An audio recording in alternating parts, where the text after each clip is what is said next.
All right, I'm going to go ahead and get started. My name is Liz Day, and I'm going to be going over the top digital marketing trends for 2016. If anybody is having any issues, go ahead and submit a question or comment. I want to make sure that everybody is able to hear as well as see the screen, but looking at my tools here, it looks like we are good to go. So just a reminder for those of you that haven't participated in one of ReStream's webinars, we record these, and then after the webinar concludes, we go ahead and we post it on our website under that webinar section. We'll also post the video again, which will include that recording on our YouTube channel. So you'll have a couple different ways to revisit this webinar, as well as take notes if you forgot to write anything down specifically as I'm going through today's presentation. If you have any questions regarding some of the content that I'm going to be sharing with you today, again, there's a little section there from the GoToWebinar tab where you can go ahead and enter that information in, and then once I get through the slides, I'll definitely make a point to look over those questions and do my best to answer all of them. I will also be giving my direct contact information, so in the event that something pops up in your head after we go through everything, feel free to reach out to me directly, whether that's through email or phone. All right, just a reminder before we go ahead and get started, we do have a number of webinars coming up. We really try to do our best to provide a variety of content as it relates to some of the different products and services that we offer here. So our next webinar is scheduled for March 3rd, and Stephanie Johnson, who is our social media specialist, will be the presenter for that one, and she'll be educating you all on the best practices as it relates to social media, specifically for the hospitality industry.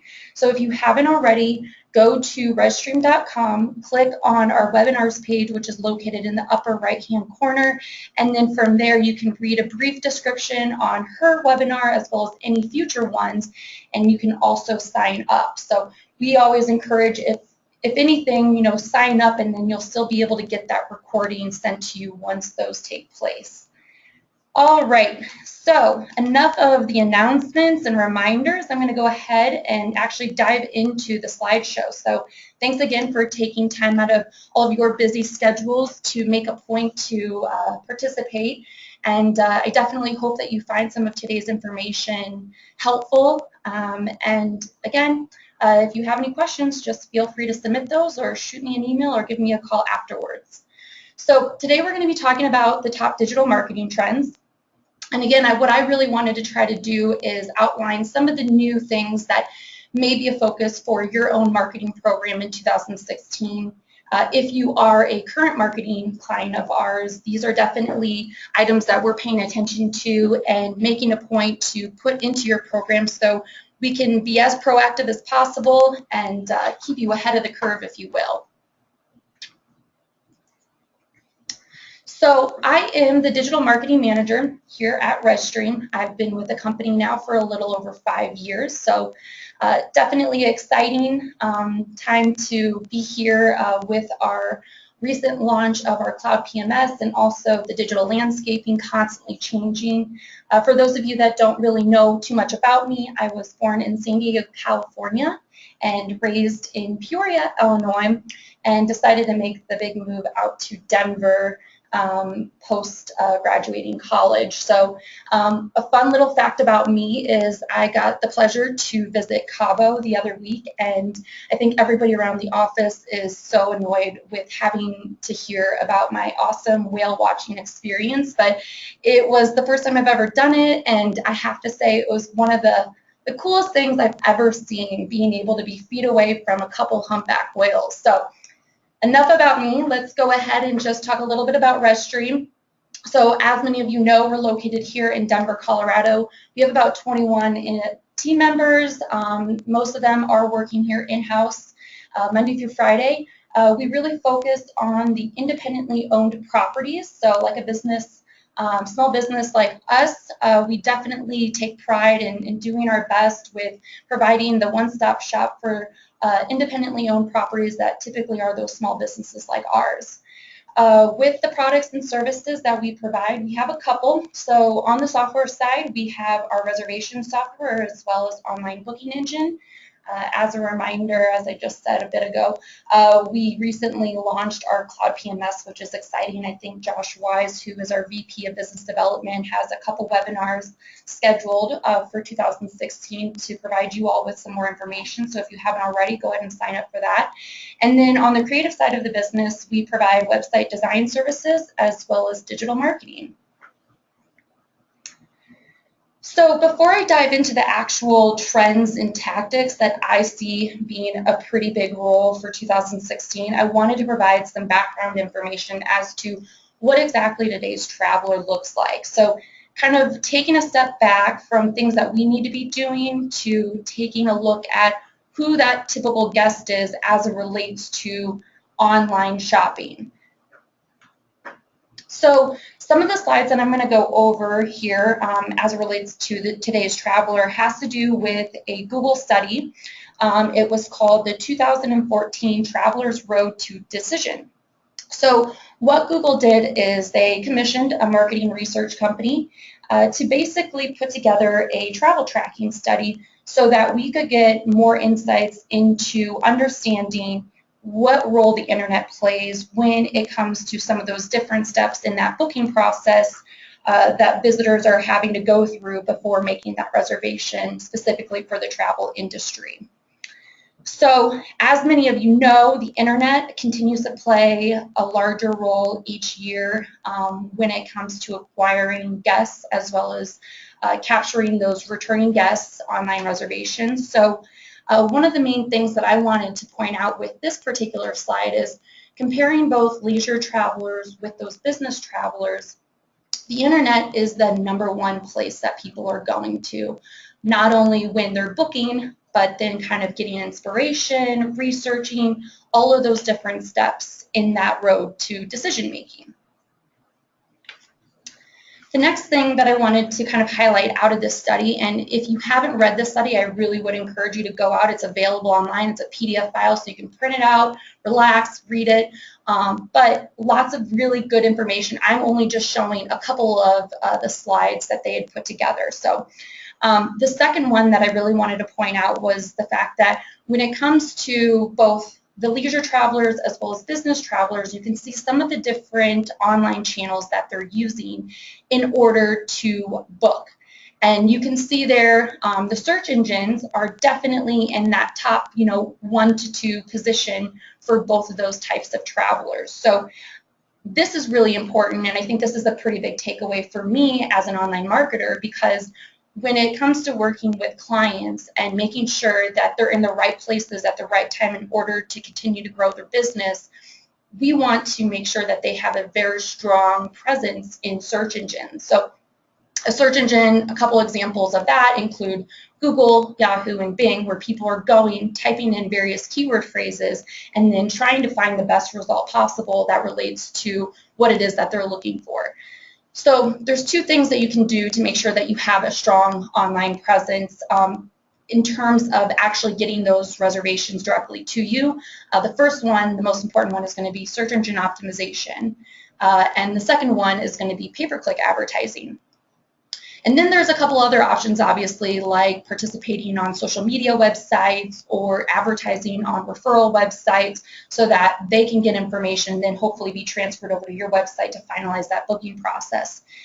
But for smaller properties, the search engines is definitely the #1 place that you want to make sure that you're investing your online presence in, because that's where a majority of those travelers are going and starting and also choosing to end their purchase before landing on your website. This third slide here talks again about the differences between leisure as well as business travelers, but then it's kind of diving into some of the different types of devices that they're using and the different steps of that road to decision making and how those are playing a big role. So one thing I'm getting out of looking at this is and also kind of looking at our own clients' data, is although those desktop users are continuing to refer majority of the traffic as well as capturing most of those online reservations, we're seeing huge growth in terms of those smartphone users. So people are getting more and more comfortable with not only getting inspiration for their upcoming travel, but they're also showing more confidence when it comes to making online reservations. So making sure that you have a strategy in place, and we'll go over that in a bit on some of the things you can do to capture and make people feel comfortable when they are on those smaller devices, is extremely important. And I think something else that you want to be mindful of is those smartphone users are expected to overtake those desktop users eventually. So the sooner that you can implement and get that plan going, the better off you'll be in the long run.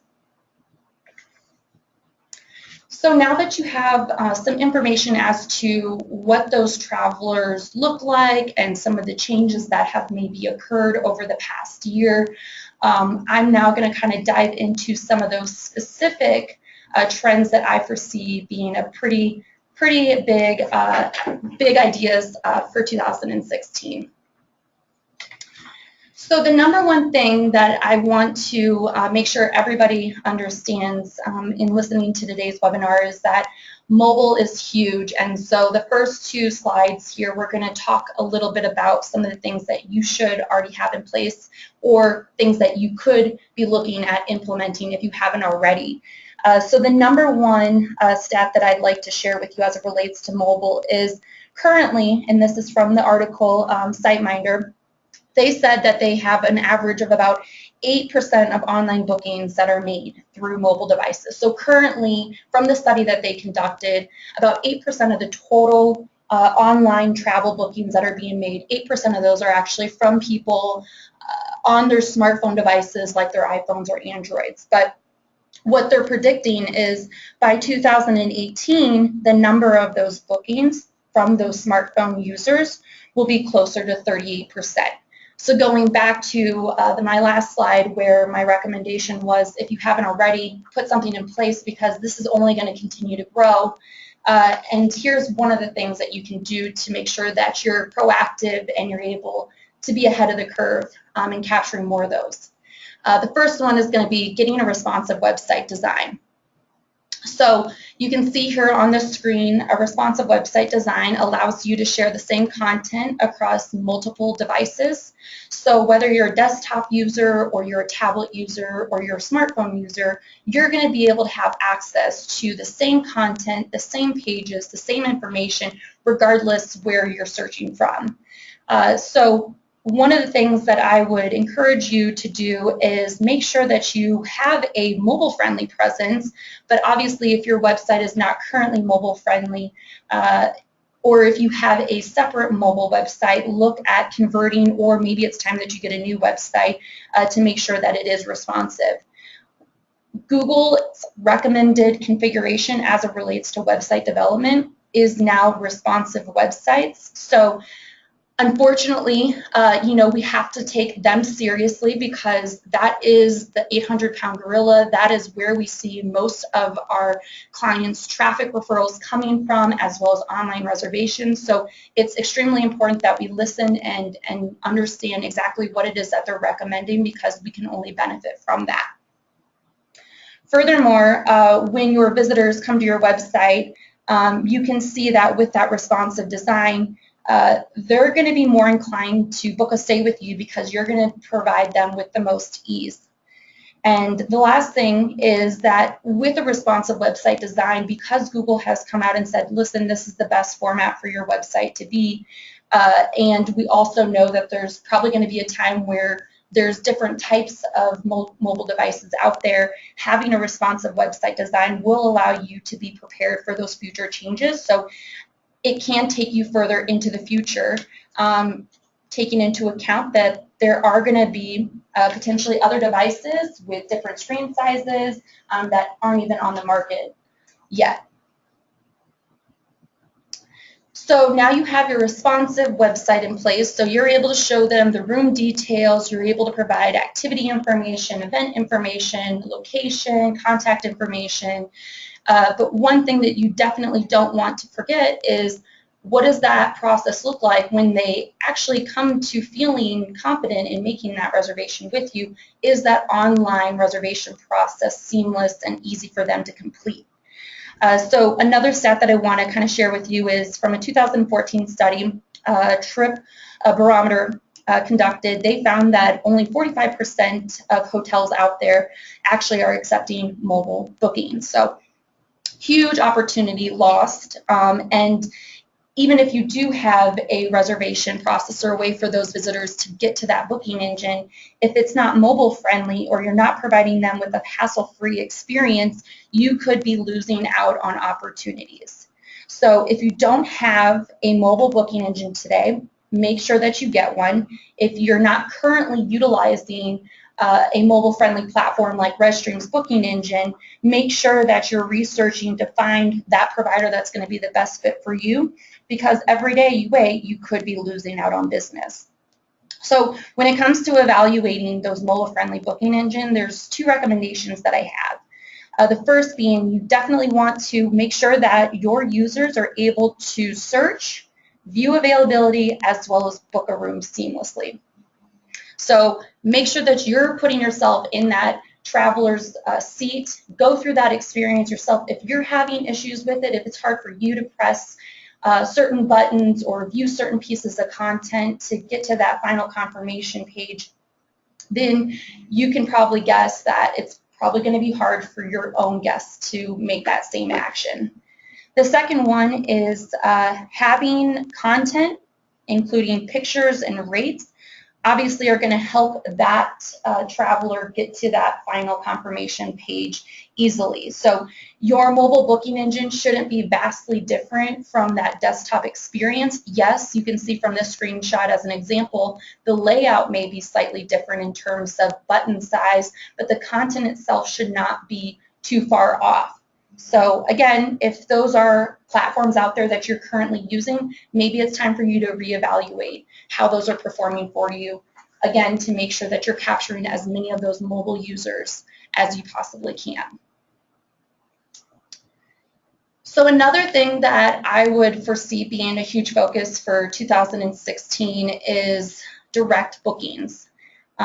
As you all are aware, I attend conferences and reading blogs, the OTA websites, those third-party booking engine sites, there's obviously some benefit into participating in those. Those companies have extremely large marketing budgets, so it can be beneficial for you to be listed as a way to introduce your brand to a different audience. But nonetheless, it can come with a price, and you end up paying quite a bit for those reservations. So making sure that you have a focus on acquiring more direct bookings is going to be crucial. And as a reminder, a direct booking is going to be when you're able, with your own marketing dollars and with your own website, you're able to capture those visitors, bring them to you, make them feel comfortable, and they're going to feel hopefully inclined to make that reservation with you on your own website as opposed to going through that third-party website, or they're going to feel comfortable by picking up the phone and contacting you as opposed to reaching out to Expedia or Hotels.com or Kayak or any of those other sites. And this is just an example of Marriott, who has a pretty big brand, has a pretty big reach. Even these big hotels are making a point to put together marketing campaigns to educate their own customers in terms of how they would like for them to book. And so this is a commercial where they're pretty much educating them on how to go about making that reservation directly with that Marriott chain. So you may be wanting to know, what are some things that I can do to encourage direct bookings? And I'll give you a few ideas. So the first one is a book direct incentive. So, this can be, if you are advertising on those OTA websites, A book direct incentive is going to just allow you to provide a little bit of an incentive for them to make that reservation with you directly, as opposed to through that third-party website. So some of the incentive ideas that you can offer to those direct bookers, but not on those OTA websites, include free Wi-Fi, free upgrades, whether that's just a room, free dining credits if that's something available, or maybe you can partner up with the local dining establishment to offer that, a free breakfast, free parking, or any other perks that you think pertain to your business that obviously is going to make sense for you to be able to offer. But by giving them a reason or an advantage of being able to book with you, you could save on paying those high commission costs. Another thing that I would suggest doing in terms of just on-site is making sure that your guest-facing employees feel empowered to match any sort of rate where it makes sense if they're finding higher or more expensive prices on those more expensive channels for you. So if visitors are finding you on Expedia and they have a higher rate listed on that website than what it is that you're offering, allow those guest-facing employees to feel empowered to match that rate so that you can offer that best rate possible. Again, you may be able to save on some costs by preventing that visitor from completing that third-party booking. Another thing is making sure that you're educating your staff on why it's important that you're focusing on direct booking. Why are we putting together all these initiatives and programs? Why is it important for us to make sure that we're encouraging as many direct bookings as possible? And obviously that can be in a variety of ways, whether it's allowing for the property to be more profitable, that impacting salaries, maybe bonuses, and just letting them know that the overall health of the property is going to be in a better place, the more cost efficient that we can be by acquiring those bookings. The other thing that I would suggest doing is when you identify that a guest is staying with you through those more expensive channels, I like to recommend putting together a Why Book Direct Next Time program. And essentially what this involves is when that guest is checking out, you're able to offer them a coupon of a small discount, whether that's 5% or just 10%. And basically what that will show is, hey, this is a great way for you to save on some costs, but you have to go directly to our website in order to make that reservation. Again, this is a small price to pay if you're able to educate those returning guests to continue to book directly with you. And it doesn't always require a discount. If you feel comfortable, you can just simply let them know, listen, we love that you stayed with us. It was great having you stay. But next time, would you mind please going to our direct website? And if you have any issues, please give us a call. But as a small business, we'd really prefer for you to make that reservation with us as opposed to those more expensive channels. So that's definitely one of those important things that you want to make sure that you're putting into play with those OTA reservations and guests staying with you. So the next trend that I want to talk about is personalization. So this has been a really popular topic, not only in the travel industry, but just across other industries. People are wanting to have that experience where they feel like you truly know who they are. They're able to have a unique experience compared to anybody else, and so that can play a pretty big role in your own marketing efforts. So a really easy way to go ahead and start providing that personalized experience is going to be through email marketing. So you have here, this is actually a screenshot from ReStream's email marketing platform, ResCampaigns, but any of those other major email marketing platforms should enable you to do this sort of thing.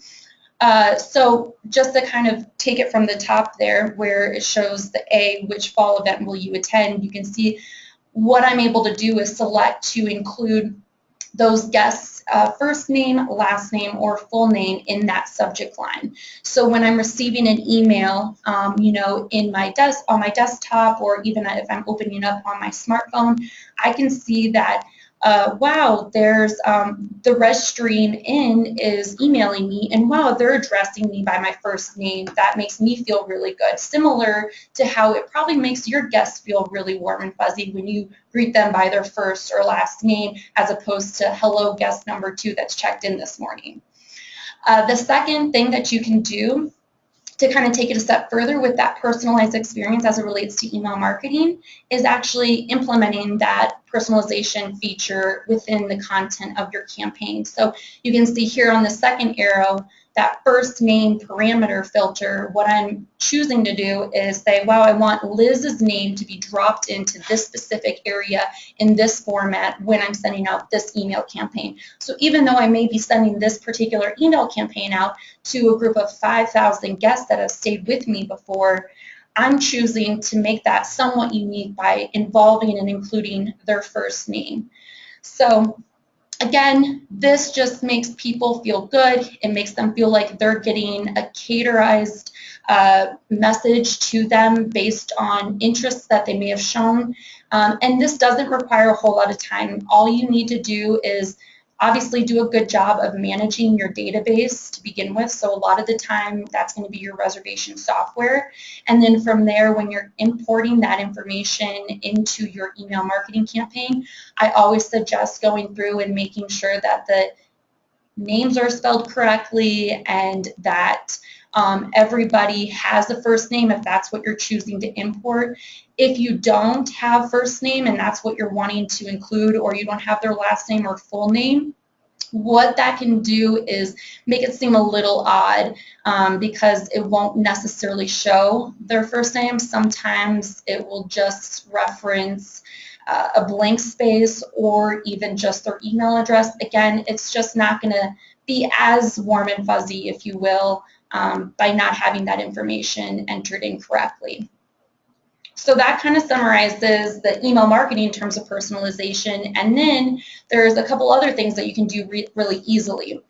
The example here that I have to the far left is going to be an example of a remarketing text ad. So as a reminder, remarketing is going to be when visitors are landing on your website and they haven't taken that desired action that you'd like for them to take. So an example of that would be making an online reservation with you. So you're able to capture their visitor cookie information, and then from there, AdWords allows you to display a particular message to them while they're visiting other websites on the web. So in this example, what we're doing is sending out an ad to those visitors that didn't make that online reservation, and we're inviting them to come back and finalize that process so they can get away and have that romantic experience that they were once looking for when they were on our website. Another example is to the right. This is on social media, so you don't necessarily have to participate in pay-per-click advertising with a monthly budget if that's not feasible for you. You can dabble in remarketing and sending customized messages out through some of your social media networks. So Facebook is definitely one of the ones that we play around with most. So this example to the far right is an example where we uploaded email addresses from the database, loaded those in the Facebook account, created a customized ad that we knew we were going to be advertising to people that had already stayed at the property, and we wanted to invite them back to participate in this particular property's New Year's Eve celebration. And that, again, is just allowing us to put the brand with a customized message in front of those people that have already bought in and are obviously aware of who we are. It's much easier to retain guests and sell them than it is to go out and find new ones. So remarketing in different scenarios can be a great way for you to go ahead and capture more reservations as well as provide that warm and fuzzy messaging. So moving on, I'm sure you all have heard about search engine optimization, but as we saw earlier, the search engines are among the most popular online planning sources for those travelers. So if your leisure travelers are your number one segment, the search engines is the place to be. And as I mentioned earlier, the most cost-effective way for you to expand your footprint in those different search engines is going to be through search engine optimization. So again, what this just shows is that those leisure travelers, about 57% from that Google study, said that they always start their travel booking and shopping process with search. So not only are they starting it off with getting inspiration of where they could potentially have a vacation, but when it comes to actually making that transaction, they're going to Google and they're going to Yahoo and they're going to Bing. And as it relates to SEO, obviously those desktop users have kind of been the bread and butter over the years, but Yahoo did a recent advertising study where they found about 87% of those smartphone owners are using a search engine at least once a day, and 51% of those smartphone owners are looking for local information while on the go. So that's going to be super important, especially for independent properties, because where you're located locally is obviously going to be a great way for you to find those visitors. And so making sure that you're putting an emphasis for showing up in those local results is going to be a great way for you to capture more reservations. So an example of how you can increase your local exposure in the search engines is through Google's local listing, Google My Business. So in the past, Google advertised with 7 local results, which obviously provided more opportunity for businesses to be listed on that first page of Google for location-based terms like Cape May Bed and Breakfast.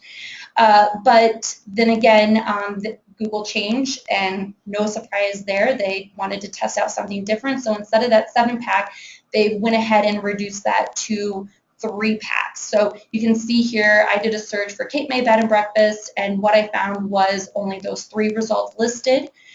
So making sure that you're encouraging as many reviews as possible on those listings, that your information is correct, that's going to be one of the great ways for you to increase that local exposure.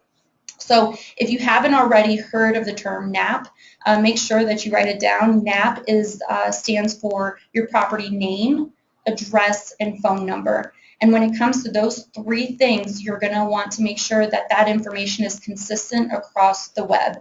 So not only on your Google My Business listing, but on your website and on any of those other sources that you may be advertising on, like bedandbreakfast.com. And so it's extremely important for all that information to be consistent as well as accurate. So that definitely plays a role in your local optimization. And then from there, you want to add as much information as possible to those listings, whether it's Google My Business, Bing Places, Foursquare, Yelp, by including your hours of operation and making sure that you have great imagery being promoted to really put your best face out there to those visitors that may not have heard about you before. And then from there, in addition to optimizing your local exposure on some of those other sources, as I mentioned before, you want to look at resources that are relevant to the industry that you're in. So some of the important ones that we hear about frequently include bedandbreakfast.com and TripAdvisor. So those travel-related sources that visitors are using to get your main contact information. The other important thing when it comes to search engine optimization for 2016 is making sure that you're doing a great job of not only having relevant content on your existing pages and that the optimization that you've implemented is relevant based on how people are searching today, is looking at opportunities to grow content. So a great way of being able to produce content that's unique and new and also assist in growing your website is going to be through a blog. And so what we typically like to do is when we have a client, we want to make sure that we take complete inventory of their existing pages on their website. And we want to make sure in looking at Google Analytics and metrics like bounce rates and conversion rates, we want to make sure that those pages are performing as best as possible and we're providing as much value as we possibly can to those visitors that are landing on those pages. And once we get those pages to a really solid point, we're going to want to look at expanding and finding ways for us to reach new visitors that may not have heard about that particular brand before. So by producing new content is a great way for you to expand that SEO strategy and to target additional keyword phrases, as well as reach new people by pushing out what we like to call from time to time as evergreen content. So in this example, we're providing a monthly blog for this account, and the content that we're looking to promote has to do with obviously some of the relevant categories and services that the property offers. So they host weddings and they have a couple different venues. So we're using that blog post to really promote some of those great features that the property has. But one of the things that we're definitely not doing in these blog posts is just doing nothing but talking about the brand itself. So for example, the Here Come the 2016 Wedding Trends, what we're trying to do is educate and appeal to those brides that may be looking at planning a wedding for the upcoming year and are looking for great resources to get some inspiration around. So little does this person know when they're reading the blog, we're already slowly but surely trying to build trust and make that brand be the authority when it comes to weddings in that direct area. And then at the end, we put a small push to sell them by reminding them that Pacific Palms Resort is a great place for you to come and have that wedding. So the goal there is obviously expanding exposure, reaching new visitors, but then obviously introducing them to that funnel of that sales process so that they can buy into exactly what it is when they may not be ready to make that purchase, but down the road, by developing trust with them and educating them on the knowledge that we have, they'll feel comfortable and confident that this is the place to go when it comes to hosting that special day.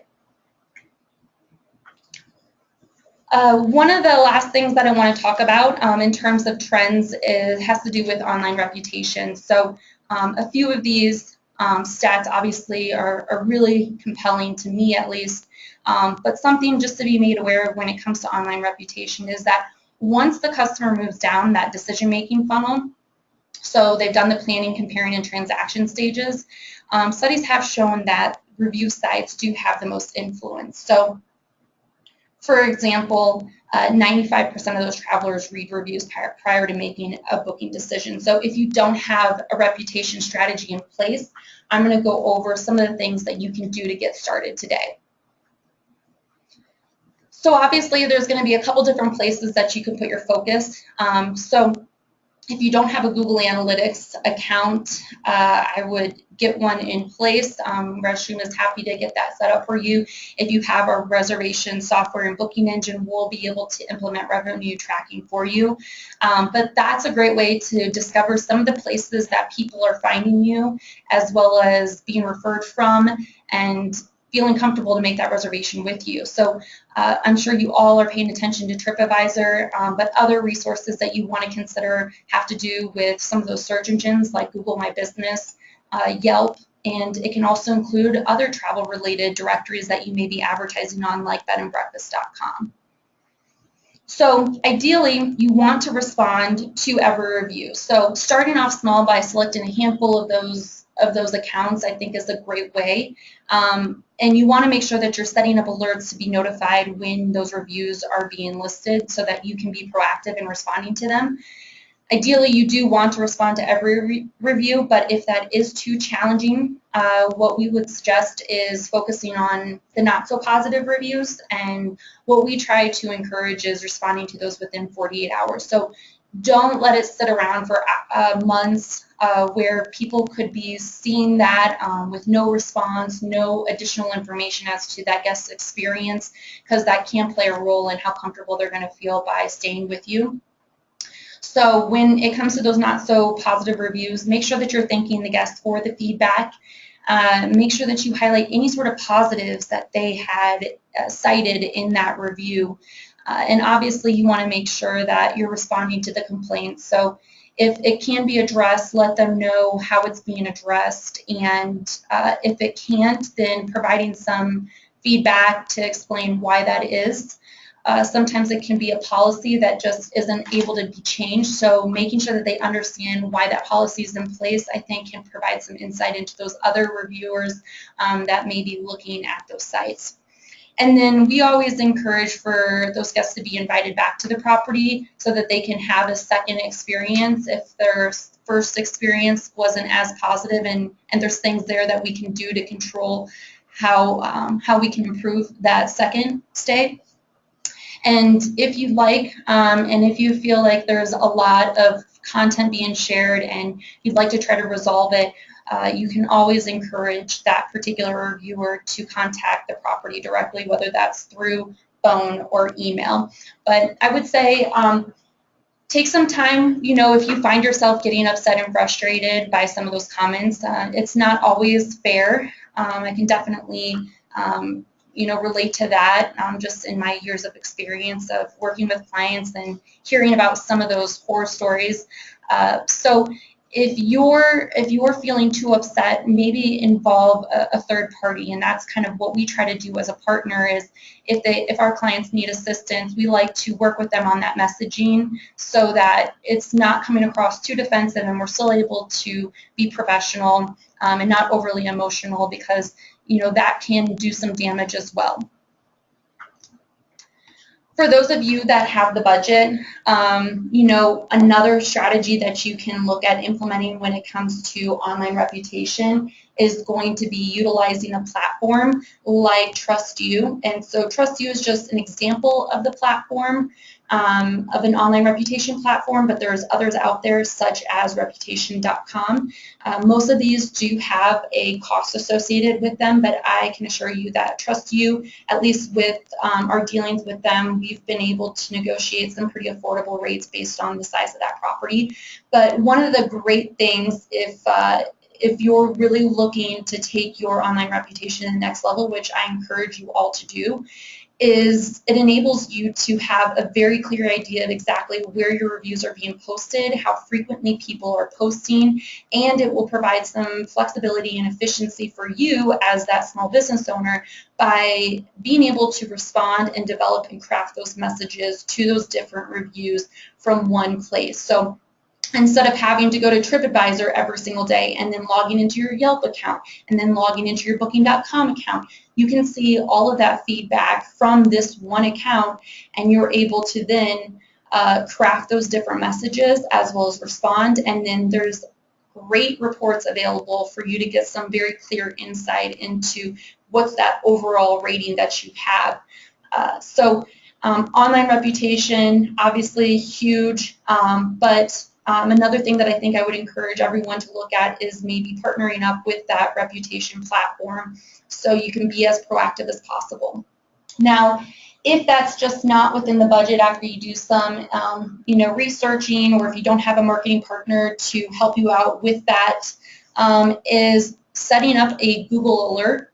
And that's going to be completely free for you to do. But what you can do is you can set up a Google alert to basically send you an email every time that your brand is being mentioned in that search engine.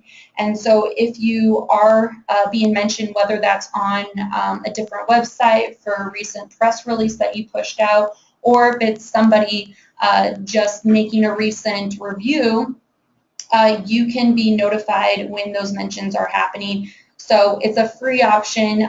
Again, there's going to be some limitations because it's only going to be related to Google searches.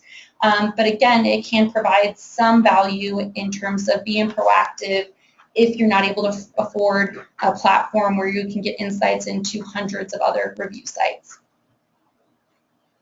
So my last recommendation is, doing some evaluating when it comes to who your partners are, and if you don't have a partner to help you out, really look at maybe this being a time to do that. The landscape is changing. Metrics are getting more complicated, and reports are more complex. So making sure that you have a multi-channel funnel, or I should say multi-channel marketing campaign, is going to be great and beneficial for you to have. There's experts out there that live and breathe these tactics. specifically here at ReStream. So if you are interested, definitely feel free to reach out, and we are happy to provide some insight into how we could help you take your online marketing to the next level. So in conclusion, just wrapping up some of the things that we visited today, it includes making sure you have a responsive website in place, not only on the front end, but right before those visitors are able to make that reservation, you want to have a mobile-friendly booking engine in place. Put focus on getting more direct bookings so you're not paying as much for those high commission fees and those third-party reservations. Start dabbling in personalization to make those visitors feel warm and fuzzy. Continue conducting search engine optimization. If you haven't, make this a huge focus for 2016. And my last suggestion is looking at investing in your online reputation. So looking at ways that you can take that to the next level or work smart in 2016. So here's my contact information. I told you all at the beginning of the presentation that I would provide you all with, my contact information in the event that you want to reach out to me. So with that, I'm going to see what questions I have. So give me just a couple seconds here to get there.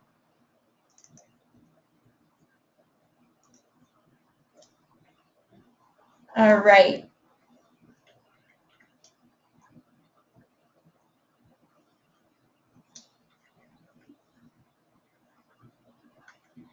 So somebody asked if this would be available at a later time. Yes, absolutely. As a reminder, we always put our webinars up on our webinars page, as well as send out the recording through email. It looks like, is there a way to export guests who are repeat in the last year so I can import to Constant Contact email campaigns? Absolutely. So if you're using, I can speak to ReStream's reservation software. So assuming that you are a ReStream reservation software client, you can absolutely have our support team assist you with that, where you can say, listen, I want to pull everybody from my database, but I only want to pull people for this specific time period. So that can be extremely beneficial if you're only wanting to market to guests that had stayed with you in 2015. You can get even more targeted if you want. So say that you have some low reservations for the month of March. You can pull every single person in your database that has stayed with you before and exclude any visitors that have made that reservation to stay with you during that need time, so you're not putting yourself in a position where they're making reservations with you but then contacting you to get that discount based on that email campaign you just pushed out. So that's something that you definitely want to maybe look at doing. So another question was, what are the best channels for a blog? How to spread the word? So so making sure that you have a blog on your website is going to be an important thing to consider once you get all your existing pages in place. So when the process that we really try to put together when our clients are at a point for monthly blogging is outlining what those topics are, the frequency that we're going to be developing those blogs, specifically when are we going to be developing as well as posting. We want to map out the terms that we're going to be optimizing to give them the most bang for their buck. But in terms of what should I do after I get that blog up on my website, there are a few different things that you can look at. One is going to be posting that information on your social media channels, so making sure that people are aware that you have a blog and that there's content there that's valuable for them. So I always encourage posting on Facebook or any other social network that you're managing right now. Another thing to do is when you're sending out email marketing campaigns, letting them know, again, here are some additional blog posts that we've developed to provide you with some more information, whether that's on an upcoming event or maybe you're creating a list for them to understand why they should visit during the months of summer.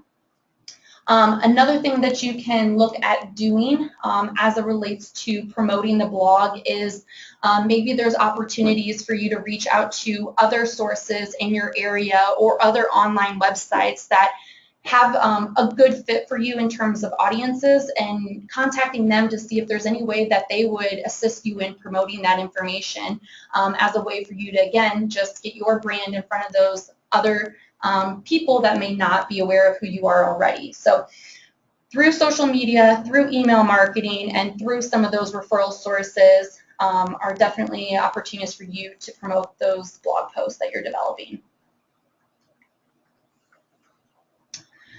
So I believe that concludes the questions that I see here.